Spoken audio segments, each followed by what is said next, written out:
We're co-directors of the documentary Boys State. It's about a program of the American Legion where young people get together for a week in the summer and build a government from the ground up. And we were drawn to the program in Texas, which brings together 1,000 teenage boys. That's a lot of boys.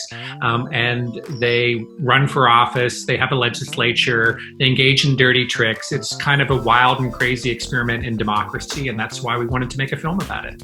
The constant conversation that kept coming up because it's political was abortion and abortion rights, and how frightening that was to hear kids really talk about a woman's right to choose. How was that? And did you ever take any of those boys aside?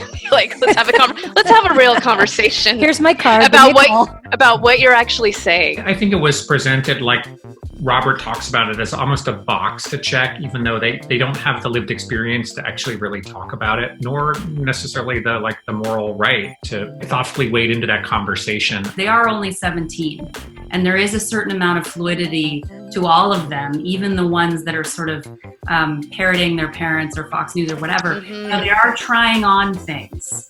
You have to suspend a little bit of judgment and kind of come with a more open heart. And it doesn't mean you have to come away liking, but maybe respecting or at least honoring the complexity of what you see. And that was important to us in presenting the program, was to kind of just present it warts and all. Stephen really, for me, was a reminder that truly people are hungry for bridge makers, right or left. I really think people do want to feel like they're part of something. I think that when at all costs really has consequences that we've seen now, where you end up then with a very divided country. And I'm reminded by people like Stephen, as we all need to be, again and again, that they exist.